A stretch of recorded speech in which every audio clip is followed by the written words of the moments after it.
morning and welcome. Now that it is 10 o'clock in the morning, we will begin our pre-service meditation. For those of you who may not know me, I am Rev Dr Ray Anderson, Senior Minister of CSL Greater Baltimore. And so we take this opportunity to simply anchor in, to put our minds, our hearts, and our spirits into alignment with truth.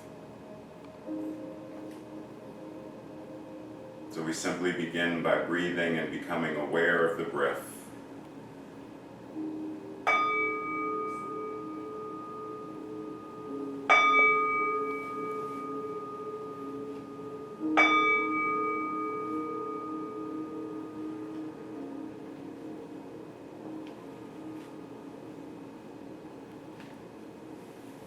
So as we breathe, feeling the inflow and outflow of breath, we surrender.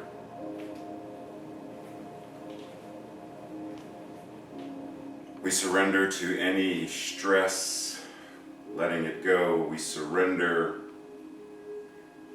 any anxiety and let it go. We surrender to this concept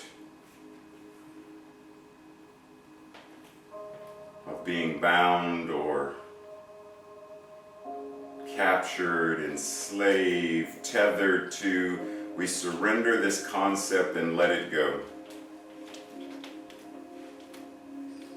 We surrender this idea, simply letting it go. Letting it go with the ease of this breath as we let this breath go. Recognizing that any thought form that we have, any belief that we have, can be surrendered as easily as this out breath. There is no need to force the breath out, because it is the body's natural flow of respiration to know how to bring air in and let it go. It is the natural flow of spirit in this human form to take on what is more life-affirming and to surrender and let go of that which is less life-affirming.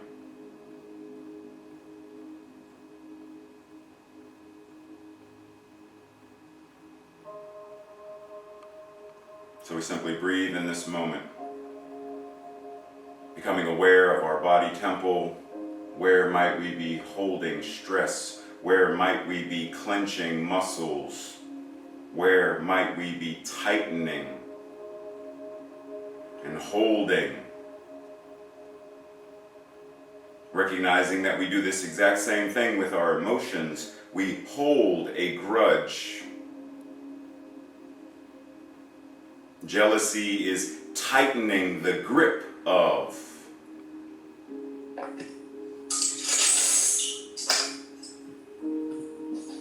So we recognize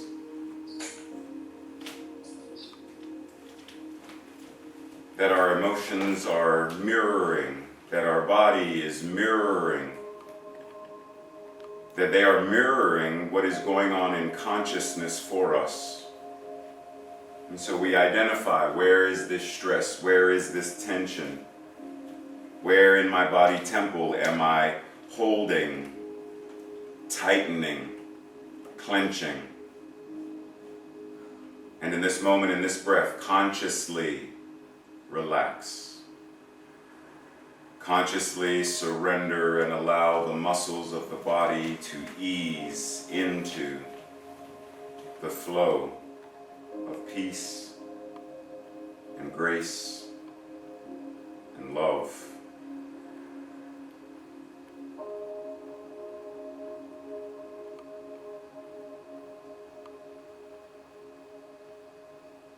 If there is a particular part of our body where we may not be holding or purposefully tensing, but there is discord or pain, there may be pain in our lower back, maybe something from an injury, There may be pain in our knee or an ankle, a shoulder, our neck.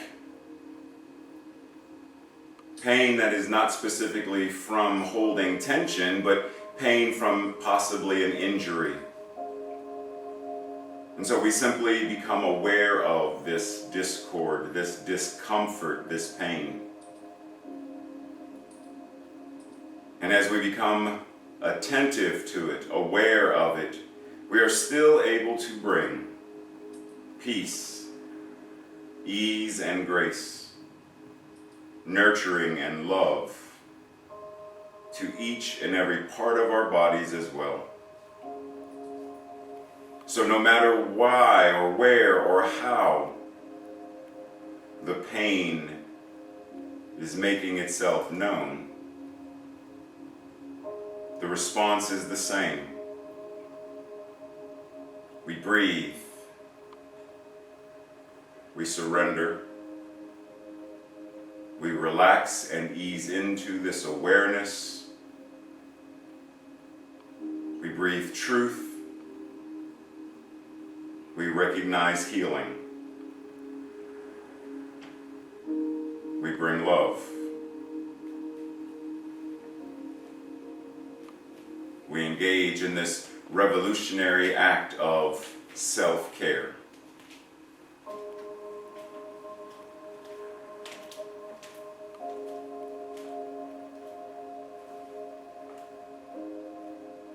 Recognizing that we are individualized expressions of the one, we understand that we are part of the many, and that the many must be included in the one. So, for example, our individual selves are part of, we are a member of a community. CSL Greater Baltimore as a community is one, made up of each individual person who builds this beloved community. CSL Greater Baltimore is one center within the one that is CSL. That CSL is one organization in the one of that which is spiritual teachings. We recognize that we have individual homes that make up one community. One community that is included in the many that make up a city. One city out of many that make up a state. One state out of many that make up a country. One country out of many that make up one planet. So we recognize that at any moment we are able to recognize and understand how the one is showing itself in, through, and as the individual self, the individual community, the individual city, the individual organization, and beyond, the individual planet. One collective. And yet it's still simply one planet out of the many that create the universe, the galaxies, and the endless scope of space. And that even this endless scope of space is still that which is within the totality of all that God is. As above, so below. As within, so it is expressed on the outside. And so we anchor in this breath, recognizing, realizing, aligning and grounding with this truth.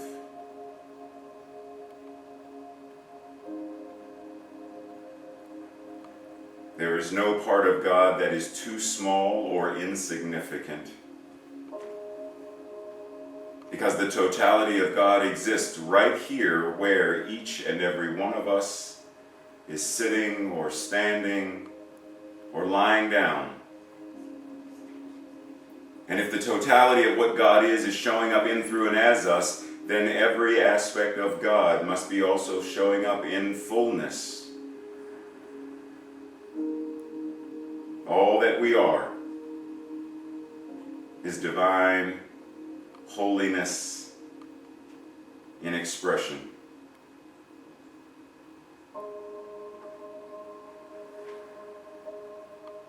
We breathe recognizing this. We breathe understanding this. We breathe accepting this.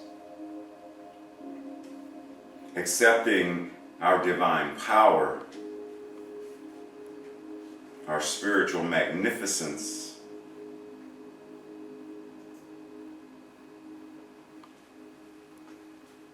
our godly intelligence and wisdom.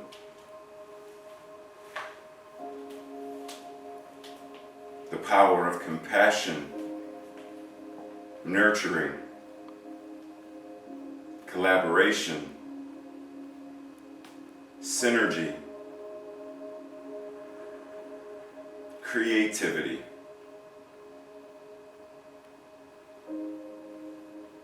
And so in this moment, with this breath, we anchor in and ground and find some aspect of God that we right now are choosing to call forth, to evoke from the depths of all that we are and bring into the outer manifestation of our lives. If I seek to create more art, then I, in this moment, breathe and anchor into that deepest part of all that I am as creation itself. And I call forth creativity, imagination, discipline, and perseverance. I call this forth, knowing that it is already what I am, because it is already what God is.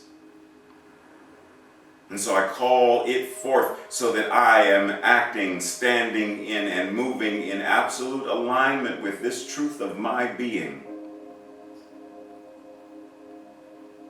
And in this breath, I invite each person joining in this meditation to do the same. Breathe and call forth, not calling from outside within you, for there is no outside of you. There is only that which is God. And God is right here in, through, and as all that you are. So bring it from to the outside experience, to the manifested reality of this thing called life. Breathe and call it forth. Breathe and affirm it. Breathe and declare what you choose to know for and of and about yourself. Breathe.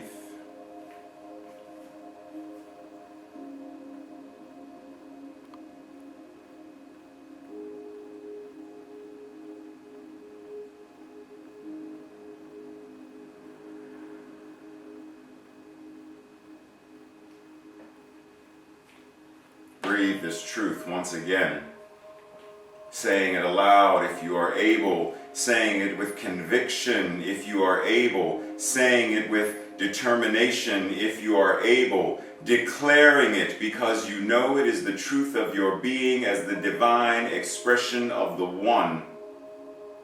That which God is, I am. That which God is as creativity, as creation itself, I am.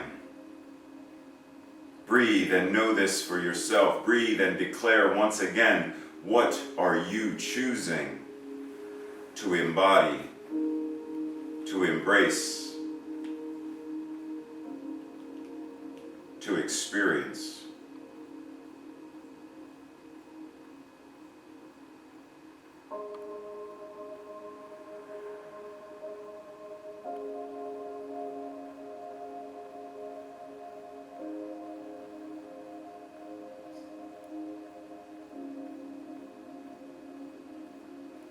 Understanding that words have power, whether these words are spoken, whether they are signed, whether they are written or text or typed, whether they are carved or engraved, does not matter. Words have power. And so in this breath we carefully, consciously choose to be more mindful in each moment of the words we choose to call into being, into our experience. We choose more consciously the concepts that these words convey. We understand that there may be times for linguistic convenience that we may use certain words, but we understand that the energy, the feeling, the emotion that is back of the word must be in alignment with that which we are choosing to bring into manifestation.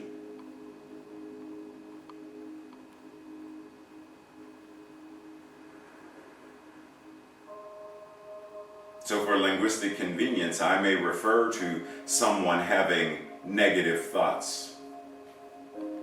But when I say negative, there is no emotional connection to that word when I am using it in that manner, because I no longer use that word in that way. I understand that that which is the negative is the yin, the feminine, the intuitive.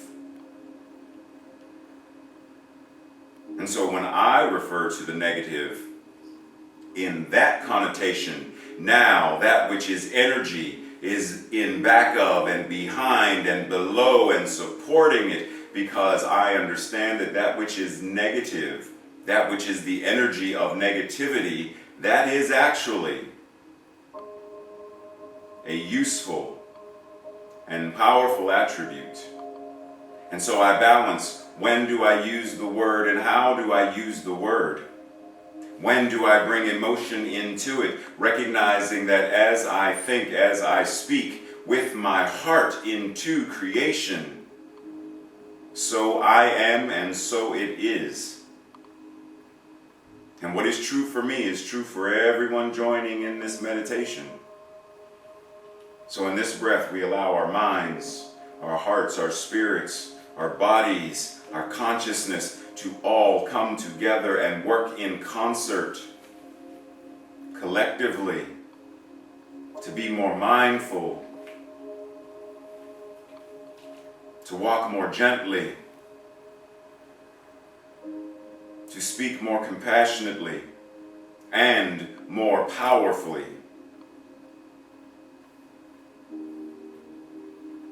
to stand for truth,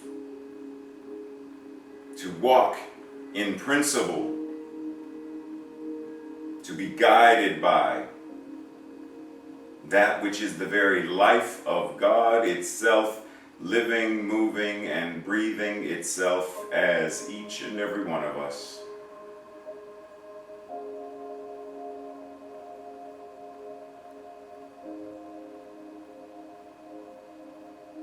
And so we breathe.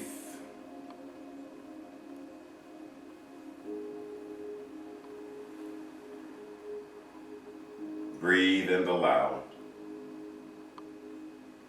Breathe and surrender.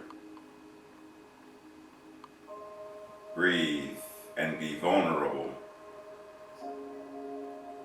Breathe and be free.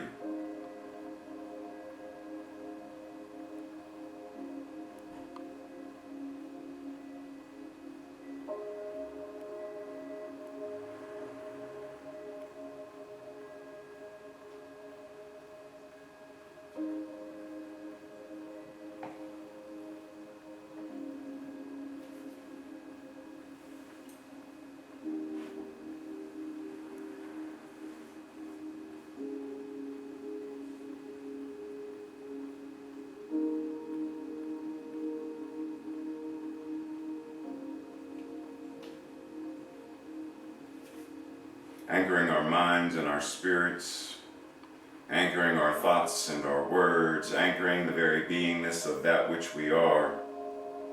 We recognize that at any moment when we become aware of the breath, we are meditating. Any moment that we ground in the breath, we are meditating. Any moment that we align, we are meditating. And so even though this meditation as a beloved community may be coming to an end on this day for this service, we are able to tune in and tap into that which is the divine as our very beingness at any moment, any day, no matter what is going on around us or within us. And so as we bring our consciousness back to the room that we are in preparation of today's service, we do so mindfully, recognizing once again that at any moment, at any breath, we are reminded that God is right where we are. God in us, as us, is us. And so it is.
Good morning, good morning, good morning, good morning, and good morning. Woo, what a morning. All right, so. Wake up. Wake Little up. Tracy, wake up. I'm awake. I'm running all around our studio here. Our two-person studio is, Two people doing the job of 200. Yay, team. Yay, team. So I'm a little out of breath. I thank y'all for your patience, even though you didn't know that you were being patient, waiting patiently and patiently. Yeah, that stuff. Okay, whatever. Moving right along. Y'all pray for us today. Let's go. We need it today. I'm good. Pray for her. Oh, so. Okay. No, it's okay. It's okay. Go ahead. Finish. Okay. Go. Anyway, welcome to the Center for Spiritual Living, Greater Baltimore's virtual service. And I bet you don't know who I am, right? Tell the people, Tracy, what's your name? I am your host, and my name is Tracy Rhymes. Okay, that's it. Our senior minister, Rev Dr Ray, who led that powerful meditation, is our speaker for today. Prepare yourselves for another powerful, thought-provoking, homework-filled message. He loves giving homework. Where the light gets in is our guest musicians. And our amazing and hard-working sign language interpreters are Rainica Permetla and Faith Moore. They are assisting with making this service open, inviting, and accessible to the deaf community. Now, we will honor the world's religions. One tree, many branches. One mountain, many paths. One world, many religions and spiritual traditions. With the lighting of these candles on the first Sunday of each month, we not only honor each person on their select path, but we also bless them and recognize the light, the love, and the life-affirming nature of spirit as it shows itself in each path, in each person, each practice and each person.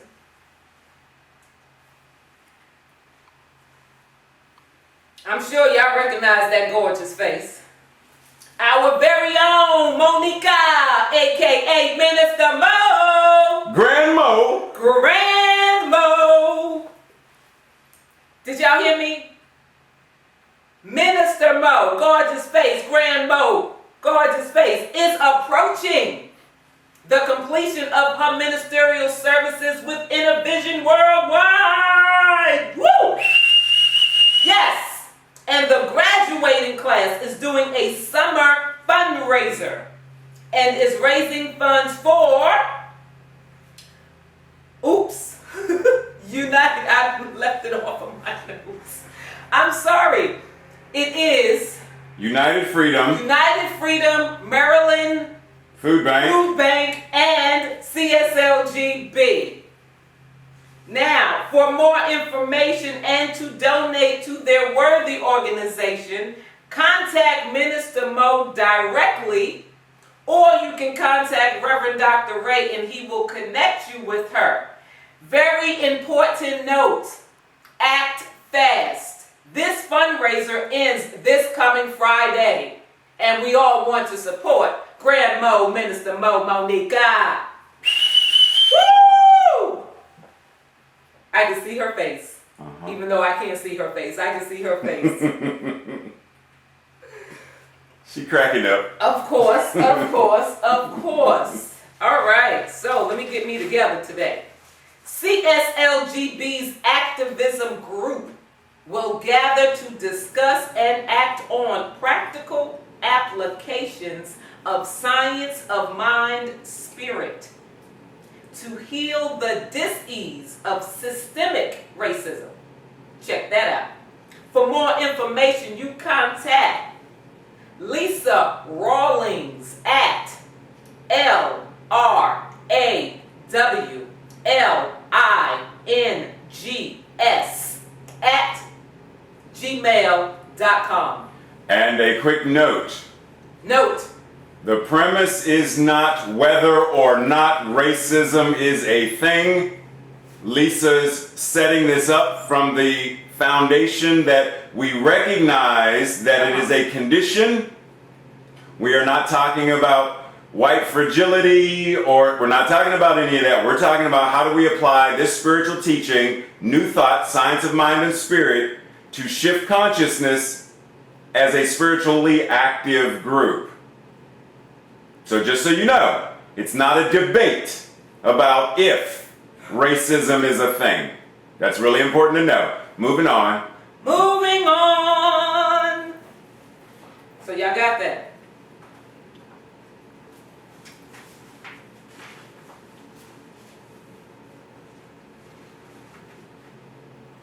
I'm getting myself together here. I'm a little unorganized. Thursday night study group facilitated by licensed practitioner, I'm working on my speech today, Dr. Ronnie Ellington. This is a perfect opportunity to dive deeper into the Sunday message delivered by Rev Dr Ray and others. For more information, contact Dr. Ronnie at sisterroni@aol.com. Love offerings are appreciated. And to make sure that Dr. Ronnie can recognize your email, place CSL or put CSLGB study group in the subject.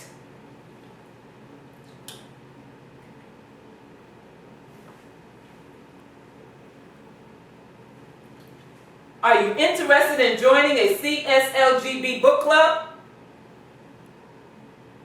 Okay, I think some of you said yes. Contact Nancy Rosenberg for additional information at 410-356-7600.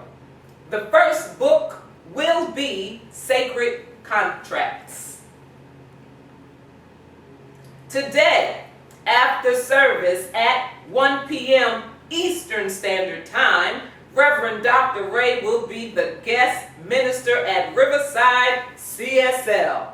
If you want to join that service, you can do so by going to riversidecsl.org, and you'll be able to find how to connect with the service.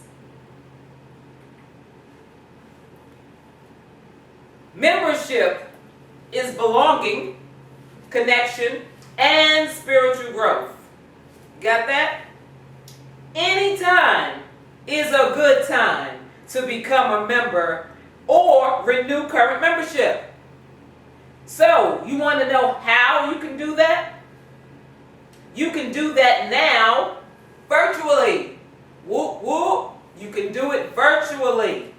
How you do that? The discovery class is available virtually. You just contact us at info@cslgreaterbaltimore.org. Yes, I did, Reverend Ray, for additional information. Now, sign up for CSLGB newsletter so you can stay informed about classes, gathering, virtual meetings, and other life-changing happenings in your CSLGB community. Now, how many of y'all have already done this? Reverend Ray's watching so he can see. Okay, if you didn't raise your hand, today is a good day to visit cslgreaterbaltimore.org for more information and to sign up. All right, Reverend Ray, what we do right now? We remind them that prayer works. We remind them that prayer works. Okay, I'm done because I don't know what that is you're doing, so I'm going to stop now. Dude. No, please. Oh, no, did you? Oh, if y'all could only see I don't even know the name of the dance, but she was trying it. Flossing. She was trying to floss. I can floss. Tell Tracy, she's not a dentist. Leave it alone. I can floss. Okay, back to our regularly scheduled broadcast. Yes. Prayer works. And y'all know it does because you are the demonstration of it. Something like that. We, as a community, continue to treat and move our feet, knowing the truth for everyone around the planet. Practitioners are available after today's service for one-on-one prayer. And know this, prayer requests can be sent at any time to info@greaterbaltimore.org.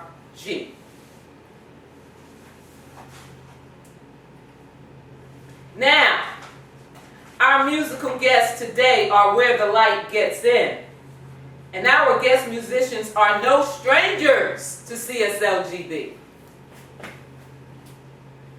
Shannon Plummer and Bob Simer began to travel the country full-time in 2013. Y'all work with me today, told y'all. Spreading their powerful medicine in the form of music, message, and experiences to a world that is thirsty for meaning, purpose, and peace. Bob is an award-winning singer-songwriter, spiritual teacher, and musical mystic who has been called Eckhart Tolle with a guitar. Yeah. The music that comes through him will vibrate with your spirit exactly where you are. Shannon is a shamanic practitioner, international creation, coach, artist, and singer. Shannon is an instrument and engaged observer to the story of your life. She will guide you to and through the blind spots, bringing healing to the wounds and voice to your calling. Together, they amplify each other's gifts into a divine combination that will lead the soul to truth and peace. There is so much more that they are doing, so much more to learn about them. So visit their website at WHERETHGETSIN.US. I give you Where the Light Gets In. Nuhra. And Nuhra is a Aramaic term for It is the new light. It's the reflected light as the light of the moon. So if Ra is the light of the sun, the source light, then Nuhra is the reflected light coming from that source, but reflected as us. and you can sing with us.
Ra.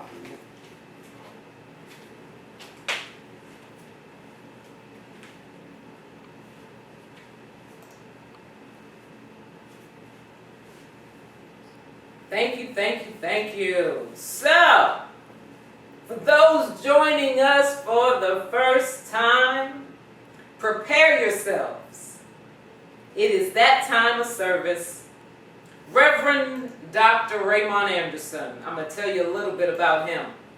He's the senior minister for CSL Greater Baltimore. And he has y'all work with me to get my lips and my tongue to work together.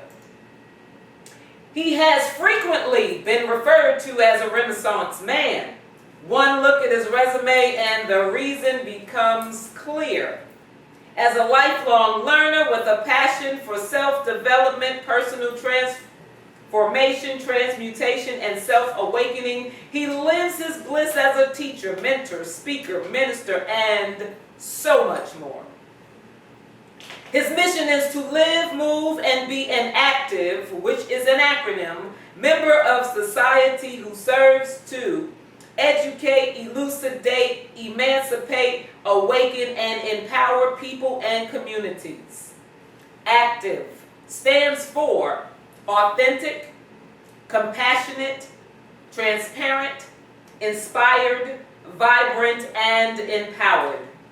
I am grateful to call him brother, friend, teacher, and minister.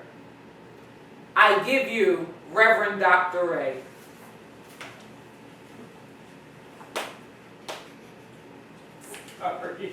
Good morning, ladies and gentlemen, family, Center for Spiritual Living, Greater Baltimore. So, yeah, it's the middle of the year. Well, it's a month past the middle of the year, July. But it's 2020. There's a lot going on in the world. A lot. And it's easy to feel pressed down and burdened by and held prisoner by.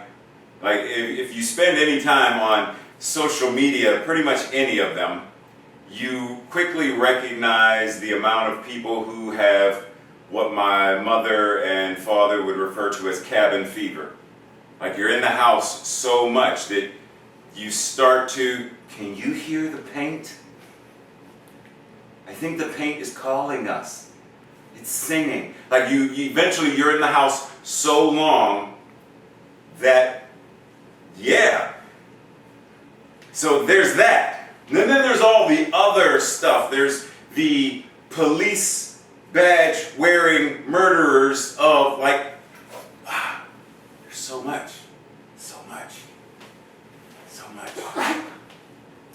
And so it's easy for us to forget that this thing called freedom is the natural, divine beingness of who and what we are.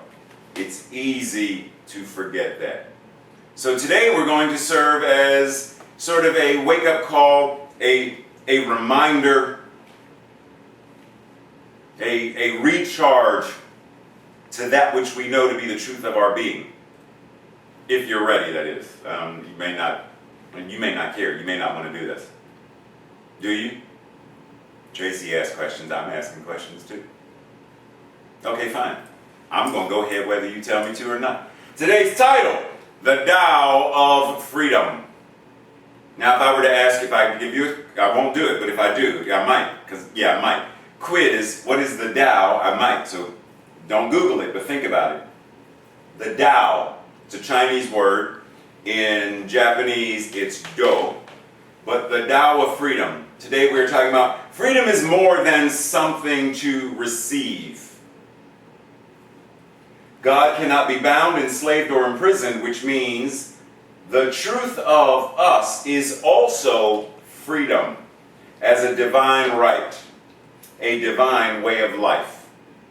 That which God is freedom itself in expression. Freedom is not something to receive. Freedom is not technically something to give. Freedom is not something to arrive at. Freedom is. In the same way that You can't get to God. You can't receive more of God. You can't even technically become more of. It's what you are. So what we're doing is anchoring into the truth of our being so that we are more in alignment with and anchored to this truth. Ernest Holmes said, "The divine plan is one of freedom. Bondage is not God-ordained. Freedom is the birthright of every living soul. The inherent nature of humanity is forever seeking to express itself in terms of freedom." To express itself in terms of freedom.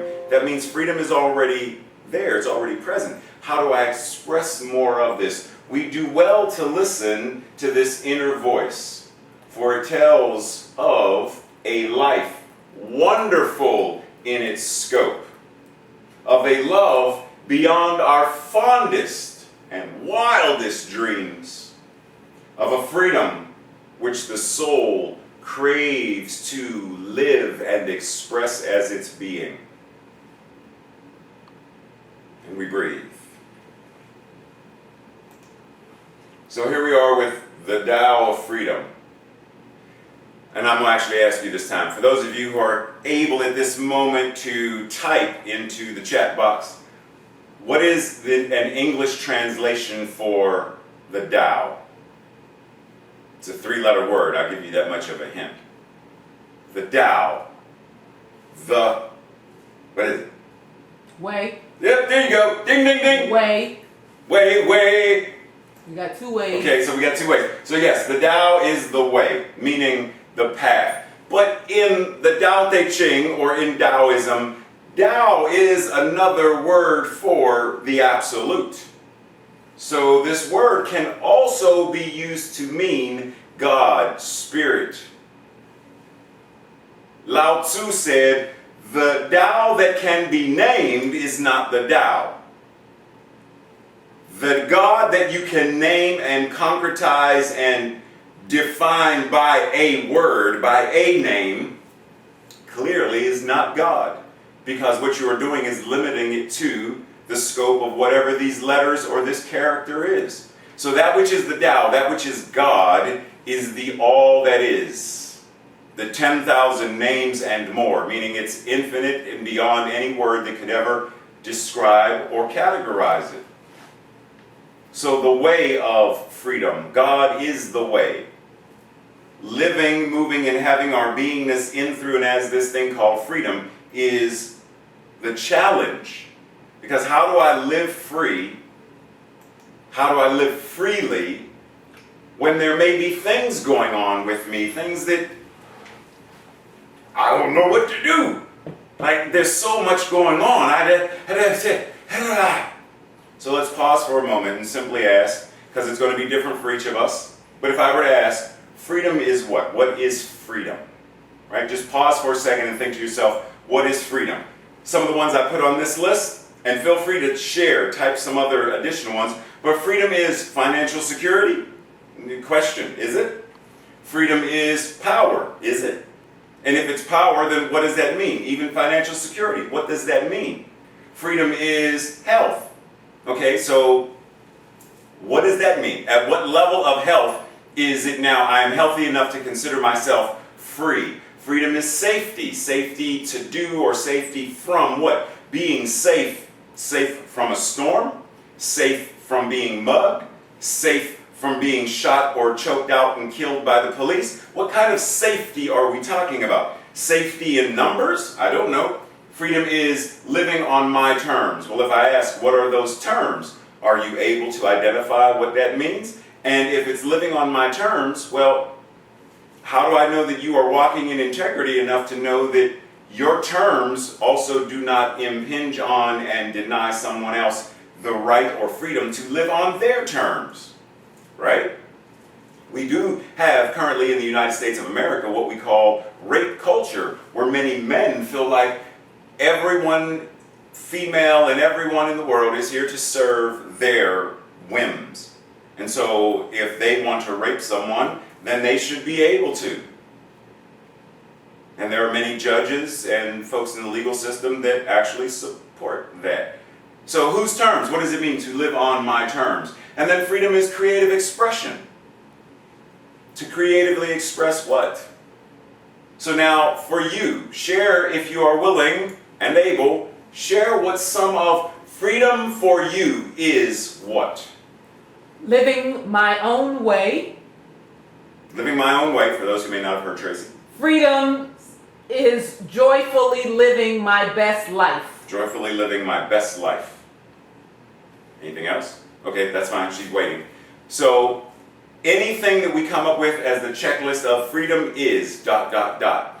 Also be sure that we are clarifying what that means. Because it's easy for us to put out a vision, mission, purpose statement, clarifying our values, but then to actually walk the walk and do the work to do so is a different matter. So freedom is health, but it's also doing the work to live in a healthy manner. That means giving up certain foods or bringing in certain foods. It means exercising. It means a lot of different things. So how do I embody freedom as it shows up in health, knowing that that has something for me to do? Tracy? Freedom is? At ease and peace with my mind. Being at ease and peace with my mind. Being living God-centered life. Freedom is all things. Cool. Excellent. So once again, as we identify what freedom is for us, it's also important to also have on the other side of that, so what am I called to be, do, or have? What am I called into action in order to demonstrate and manifest that freedom, or those freedoms, that freedom of expression in, through, and as my life? Freedom is also this idea of Wu Wei. For those who may not remember, because we talked about Wu Wei before, it is living effortlessly. It's this idea of effortless action, which only comes about, like we can only live this idea of effortlessly, even when there's effort. So it's this idea of, think of martial arts, because that's where my mind goes. In the martial arts, you are working with a sword, right? And you're doing whatever the exercises are. And it's difficult, it's challenging. But when you enter into the state of flow state, then even though it is sweat-producing, muscle-fatiguing work, it flows. And because it flows, there is less quote-unquote work. It's like the sword and the body and the will and the mind and the spirit are all collectively moving as one. And so there's less effort, or there's no effort, quote unquote. It's just the flow. The river is not pushing forth effort to bring water downhill. It just flows. Gravity causes it to just flow. So when we anchor into this state of mind of what freedom is as a state of consciousness, then there is less work, quote unquote, less work for us to do to embody and let freedom be what freedom is as us. Freedom, and in terms of this non-work thing, this effortless idea, it means being non-attached. Non-attachment is freedom from things, including outdated beliefs. So identifying what beliefs we are holding, what paradigms we are holding, that are holding us down and holding us back, in order for us to embody that which Spirit is, embody that which God is, embodying that which freedom is, expressing itself as us, sometimes it means letting go of these old ideas. Sometimes it means letting go of these old relationships. Sometimes it means shifting beyond and letting go of what is not life-affirming for us. It is a self-realization of the truth of reality that you, consciousness, cannot be affected by anything. It is only the egoic mind that makes you believe otherwise. So we understand that this body can feel pain, but the consciousness that we are as God cannot. And being mindful that we don't want to bypass and say, well, if my consciousness cannot feel it, because God cannot feel it, then it doesn't exist. Yeah, no, it does. It is something that the body, that in this human realm of experience, we feel it. We feel, I burn my hand. You know, Shakespeare said, if I prick my finger, doth it not bleed? Right? This human body can experience that thing called death, but consciousness cannot. So it's aligning. How do I bring more of this that I know to be absolute truth into this human experience and live, move, and have my beingness, walking the walk from that consciousness? Because when I do so, then I'm far less attached to this relationship defines me. This amount of money defines me. This fear defines me. Those no longer become the things that define us because we are no longer attached to them. We are now only anchored in and grounded to this truth of what God is as us. And we surrender the rest of it. That's not an easy thing to do, but it is possible to do. It is part of the practice of how do we do so. I am practicing the art of non-attachment, accepting what comes and allowing it to leave when it is time. What's for me will be for me effortlessly. Tracy often watches what's like reality TV shows like, and you can correct me if the name is wrong, things like the Housewives of LA or the Basketball Wives of Atlanta or whatever the thing is called. And I don't watch no Housewives. whatever, you know what I'm talking about. Whatever. I have watched the basketball one, Okay, but yeah. not the Housewives. Or Marriage Boot Camp. Huh. And Tracy has often said, I don't know what the problem is. Girl, if he don't want you, let him go. If he wants her, let him go. You find somebody else. Why are you fighting her? He left. He the one that cheating. You trying to beat her up to keep him. Let them both go. That's Tracy. That's close to accurate. Close to accurate. The wording is, I don't know if you got the attitude. Yeah, I right. don't have the attitude, but you get the idea. So there's this idea that if this relationship is for us, then it comes effortlessly. There's no work that needs to be, there's no struggle, there's no strain. Right? So when I'm saying work, I'm saying linguistic convenience. When I say work, I'm meaning, I have to work so hard. I've got to buy flowers and chocolates and teddy bears. And then I have to do so much because I'm in competition. I don't know who else might be yet. No, if the relationship is for you, it flows effortlessly. If the job is for you, it flows effortlessly. Whatever is for us, when we are actively engaged in, standing in the flow and as the flow itself, then life, the universe, spirit is flowing. And because we're in it, if I'm in the river and the river is flowing, I'm going to get wet. My name's not Jesus. I'm not walking on the water. And if he's walking on the water, then the soles of his feet are still getting wet. So if you're in the river, you're getting wet. If you're in the pool, you're getting wet. If you are in spirit, then you are immersed in and enveloped by the flow of what spirit is. And if that's the case, then that which is has to flow effortlessly. God doesn't work. God doesn't, and I'm anthropomorphizing. God isn't like, oh man, what's today? Okay, it's Wednesday. What am I supposed to make on Wednesday? Oh gosh, I gotta gather dirt and I gotta make people soon. Oh man. Okay, fine. Okay, I get to rest on the 7th day, so like it's not work. So then why are we working? Why are we toiling by the sweat of our brow? Why are we doing that? Because we're operating outside of the flow. We're operating outside of the infinite action of spirit. Neil Donald Walsh, author of Conversations with God, says, to live your life without expectation, without the need for specific results, that is freedom. So when we surrender this idea of what we expect, now keep in mind, there is that divine expectation. When I pray, when I treat I have the expectation of answered prayer.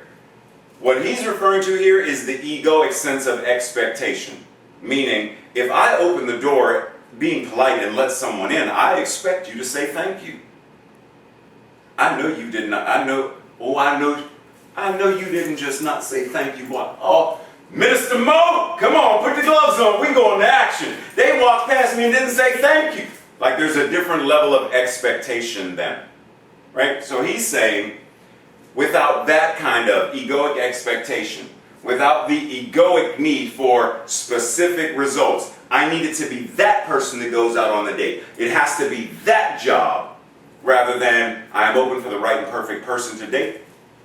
I am open for the right and perfect job or experience of career. I am open for it. So there's a different level of expectation of what we're referring to. That is godliness. That is how I live. Living in this state of being non-attached to the outcome. Simply saying, I treat and I move my feet accordingly. And how this answered prayer is answered, it's answered prayer, health and well-being, abundance and finances, because I know God's not going to say, so listen, Linda. What I'm going to do is, I'm going to kill these 3 people and give you all their money. Then your prayer will be, no, that's not what I'm praying. That's not what I'm praying. That's not how God operates. So when we are praying, when we are treating, we are going from truth. And in truth, the highest and best good for all of the ways that God is showing up is how the universe operates.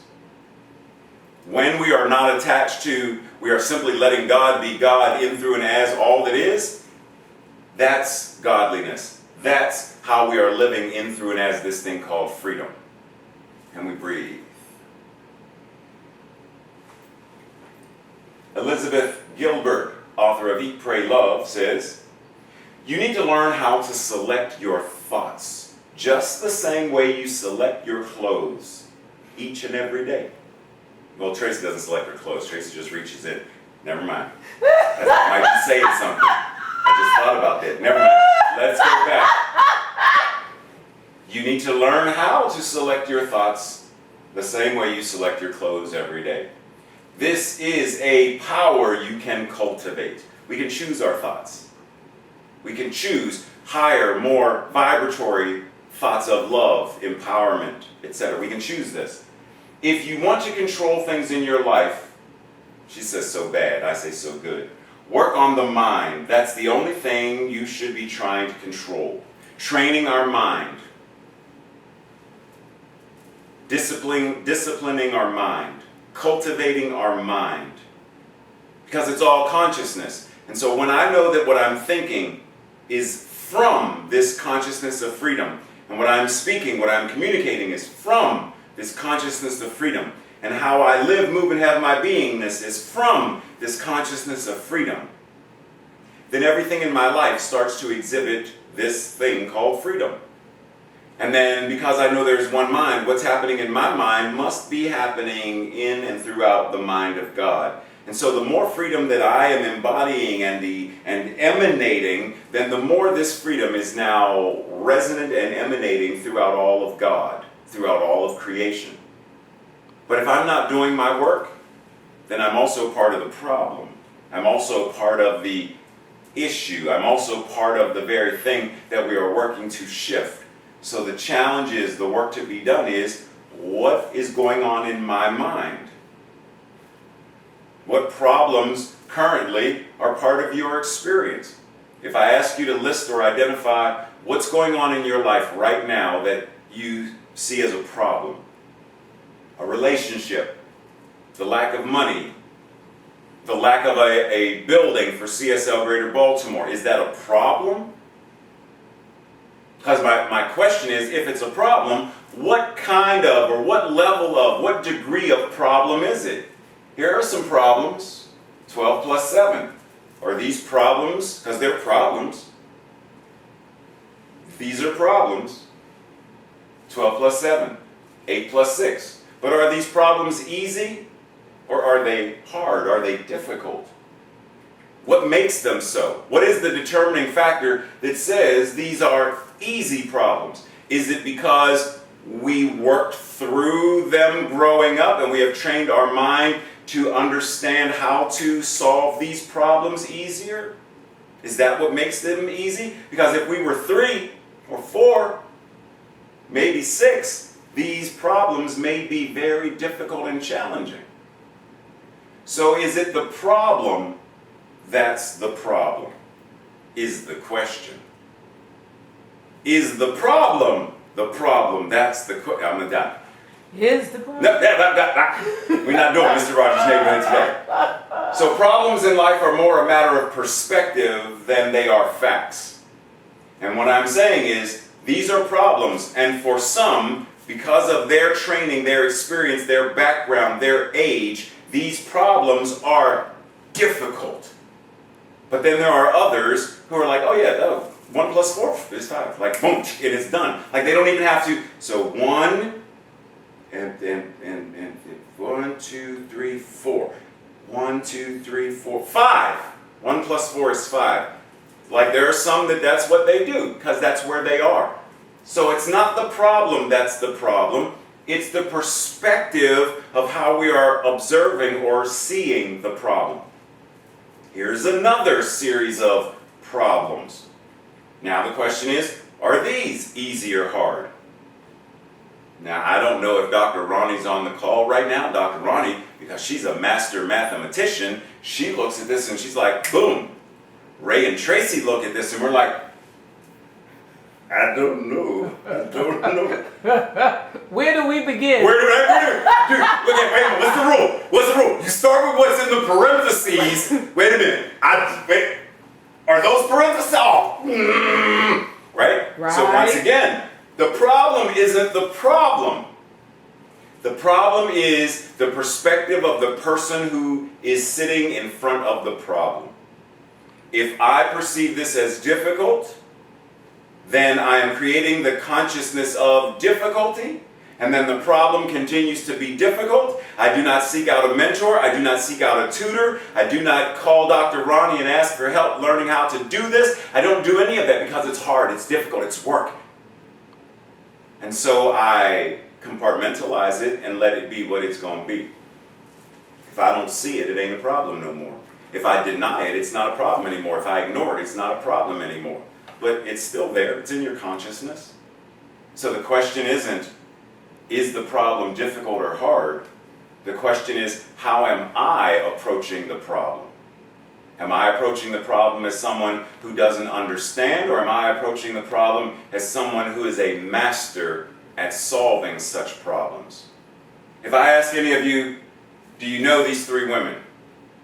You may recognize them, but they're important women to know because they're a part of our history and heritage.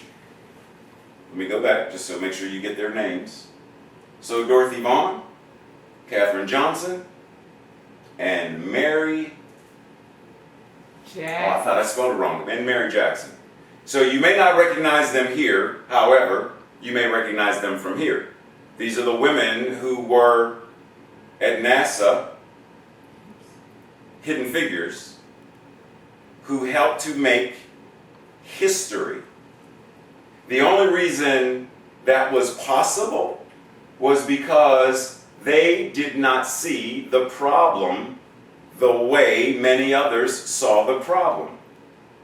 They saw the problem knowing that if there is a problem, then the solution must already exist. There cannot be a problem that is solutionless. So revisit, go back again to what I asked you before about what are the current problems showing up in your life. Because whatever the problem is, the problem has a solution or the problem wouldn't be there. So if the problem is money, then the solution to that problem already exists. It doesn't exist as an outside thing. It already exists within each and every one of us because that which God is right here where we are. So what do we need to do? What do I need to do to anchor into this idea that if this thing is showing up in the external and I feel silenced by it. I feel burdened by it. I feel weighed down because of it. I feel depressed as a result of it. How do I impress truth onto it? How do I emphasize what God is and apply the principles of God to this very thing that I am perceiving as a problem? For as long as the problem is the problem stays the problem. It's an unsolved Rubik's Cube. We know that there are people who can solve the Rubik's Cube in a matter of seconds. I've been working on this thing for a year and a half. I gave it to my 7-year-old niece, and she was like, what in the genius? But we're all geniuses. Each and every one of us has to be a genius, because each and every one of us is spirit. We are the universe in expression. We don't have to be a mathematical genius. We don't have to be a musical genius. But some way, shape, or form, that which is the infinite is showing itself in, through, and as each and every one of us. That means we're a genius. How do we live freely from our genius? How do we walk freely from that state of being a genius? You won't rise to the occasion. You'll default to your level of training. Pause and take that in for a second. You won't rise to the occasion. As long as you see the problem as the problem, you'll default to your level of training. You won't rise to the level of principle. You'll always default to your level of precedent. It's always been what's been. Precedent. So I'm not going to rise in consciousness to solution, because I'm going to always default to it's a problem. There's a problem. NASA, we had a problem. Mama, it is a diaper problem. Problems. Tracy's over there laughing at me. So the question is, do we want to rise to principle? Do we want to rise to the occasion, to the issue at hand, to the problem, to the whatever? Do we want to rise to that, knowing we are doing so from this level of consciousness, so that we are no longer falling to the default level of precedent? Then we have work to do. We have to become more aligned. We have to meditate more and engage in spiritually up-leveled, consciousness-leveled conversation with people. Like, we have to be willing to put into practice this thing called new thought. We have to put it into practice. Let us rise to the occasion and not stoop to the circumstances. It's another way of saying, is precedent the way, or is principle the way? Which one is leading the way? In every interaction we have, is it based on precedent? Every time, all men are dogs. Precedent?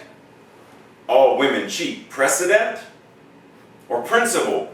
Meet this person as the individualized expression that they are and move forward accordingly. Meet this person as the individualized expression of God and move forward accordingly. Meet this job. Meet this situation. Meet this illness. Meet this challenge from the level of principle, knowing that spiritual truth is always applicable in, through, and as every experience that we have. William Shakespeare says in Hamlet, "This above all to thine own self be true, and it must follow as night the day thou cannot be false to anyone."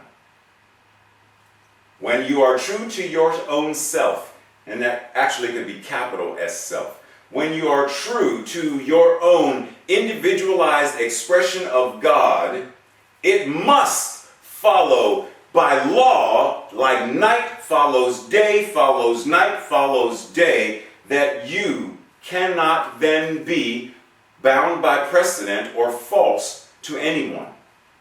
When you're walking the walk, you're not going to be, right? The way that you walk in truth, everywhere you go, truth shows up. When you are practicing the practice, practicing the principle, putting it into practice, then everywhere you go, like, is the Dalai Lama on Sunday, Monday, Tuesday, but on Wednesday, he's Steve. Hey, Dalai Lama, greetings. How are you today? Today I'm Steve. That Dalai Lama stuff is Sunday through Wednesday. I'm Steve today.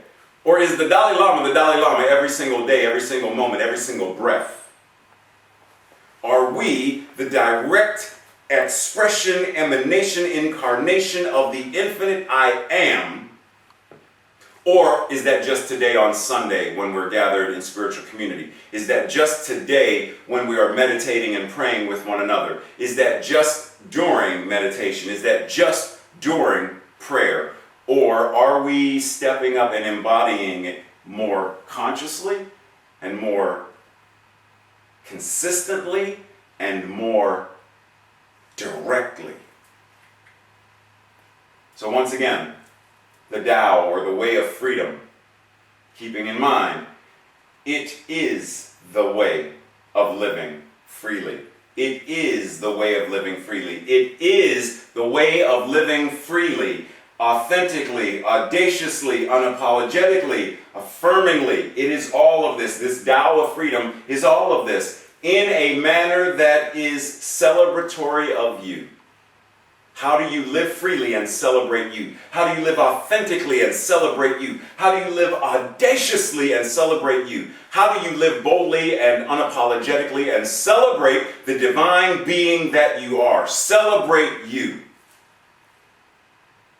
Affirm the very nature of your being in what you do. Stop saying, but I'm no good at, I can't. Stop with the limiting thoughts. The limiting thoughts that say, I can't sing. The limiting thoughts that say, I'm not good at that. The limiting thoughts that say, when it's something that you could be or want to be good at. Right? It's one thing to say, I'm not good at prayer. I'm not good at prayer. Do you want to be? Because if you want to be, then that statement, I'm not good at. I want to learn Kung Fu, but I'm not good at. I want to be able to, build a car from scratch, but I want to be able to travel the world, but I have no money. Like whatever those limiting thoughts are that say, I'm not good at, I can't, I probably never will, I've never been able to, whatever those are, if we are going to live freely, authentically, audaciously, unapologetically, and affirmingly in a manner that is celebratory of us, then those limiting thoughts need to go the way of the Tyrannosaurus Rex. They need to become extinct. We need to change the level and degree of how we are showing up and how we are showing out, how we are letting God be God as us.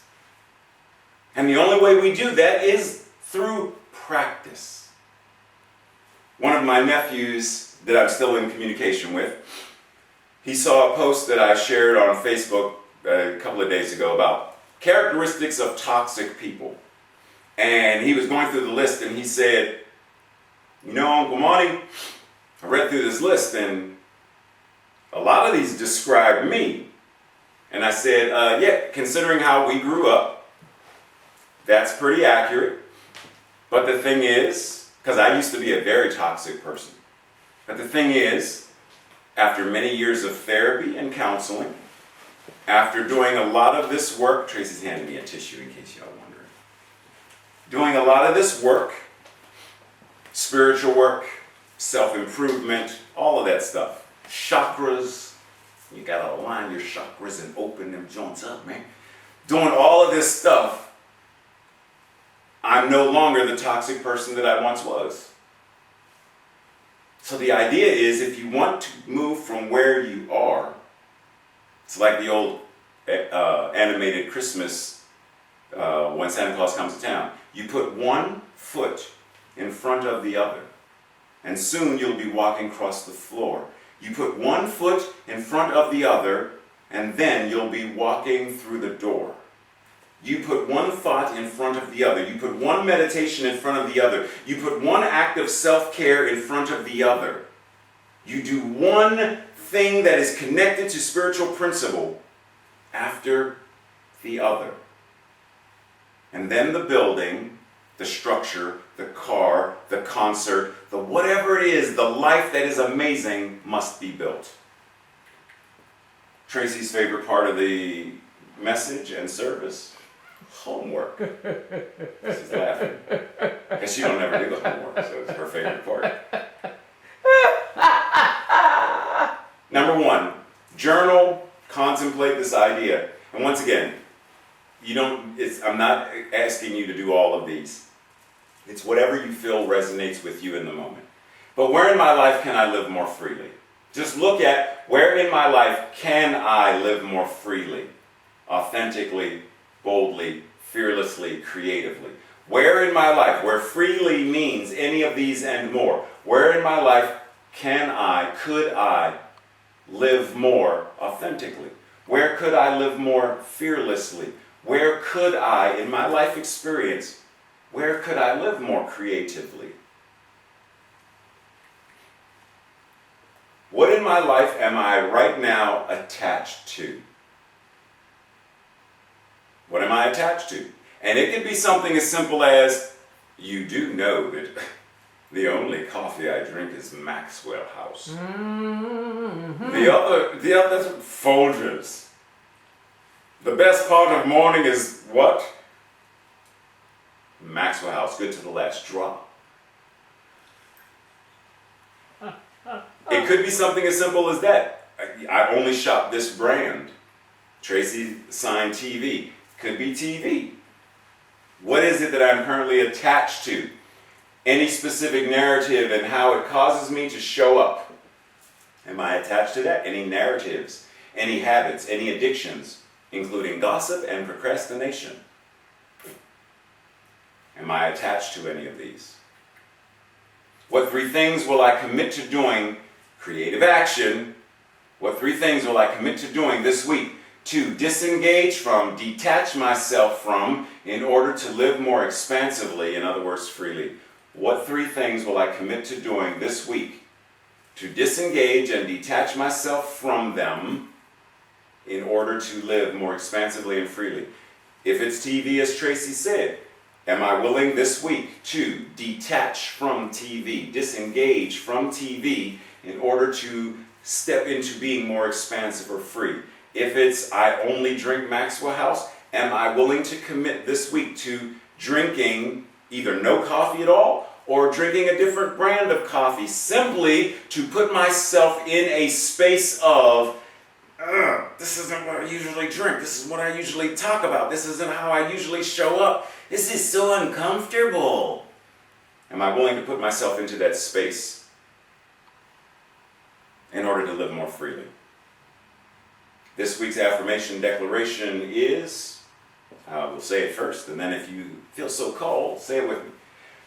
My freedom rests in the awareness that all things live together for the good of all other things, and for the greater good of life itself. Together. My freedom rests in the awareness that all things live together for the good of all other things, and for the greater good of life itself. And we breathe as we prepare for our musical guest, Where the Light Gets In. Let's put our hearts, our minds together in alignment and simply receive.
from the tree. It pushes everything up from underneath. Well, together we rise. Together we thrive. We believe in circles, 'cause circles take no sides. Together we win when everyone is in. When every little hand and every little heart touches every little piece and every little part. What's inside of you is inside of me, and it's amplified when turned into we. You'll never hear one hand clapping by with one wing like many hands, many hearts make things happen. The reason they call it unity, 'cause it all begins with you and me.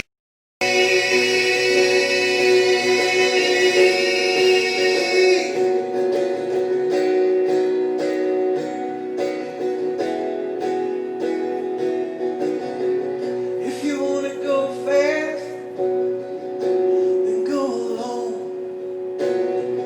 If you wanna go far, you better bring somebody else along. Together we rise, together we thrive. We believe in circles, 'cause circles take no sides. Together we win when everyone is in.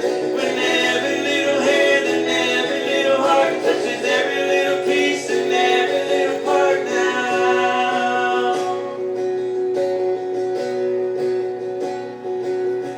Together we rise, together we thrive. We believe in circles, the circles take no sides.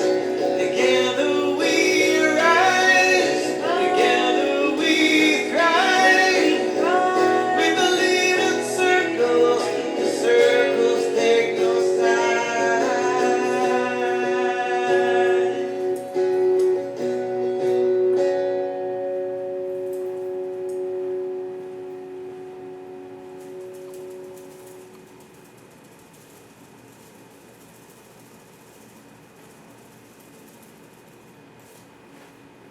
Thank you, Bob and Shannon, as always. So real quick, since there was a request, real quickly, just want to show the call to action once again, as it was a request.